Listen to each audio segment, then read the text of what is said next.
Hi guys, welcome to our channel. ఇందాక video చెప్పాను కదండి, నాటుకోడి పులుసు అండ్ ఫ్రై చేస్తున్నామని.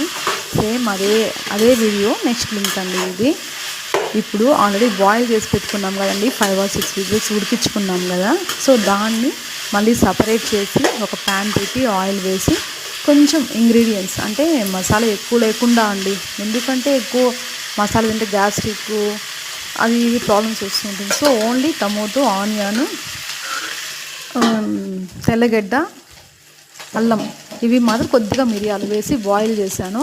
ఇది మిక్సీ పట్టుకున్నాను.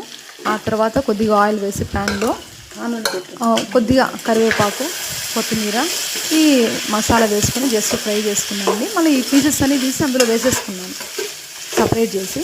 కొంచెం చికెన్ మసాలా వేసుకున్నా, కొద్దిగా కారం తక్కువగా ఉంటే కొద్దిగా కారం వేసుకున్నానండి.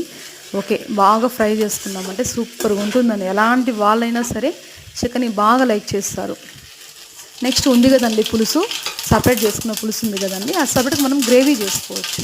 దాన్ని సేమ్ అదే ప్రాసెస్. కొద్దిగా సపరేట్గా ఒక ప్యాన్ పెట్టుకొని అందులో కొద్దిగా ఆవాలు, కరివేపాకు వేసుకుంటాము. నెక్స్ట్ మనం మసాలా వేసి పెట్టుకున్నాం కదండి ఇందాక ఫ్రైకి ఏం మసాలా చెప్పాం, సేమ్ అదే మసాలా అండి. ఏది అల్లము, తెల్లగడ్డ, ఆనియన్, నెక్స్ట్ టమోటో, కొంచెం మిరియాలు, కొంచెం కొత్తిమీర. ఏమంటే ఆ మసాలా ఫ్లేవర్ చాలా టేస్టీగా ఉంటుందండి. సో ఇదే అండి, చాలా డిఫరెంట్ టేస్ట్ వస్తుంది. ఎలాంటి వాళ్ళని బాగా లైక్ చేస్తారు.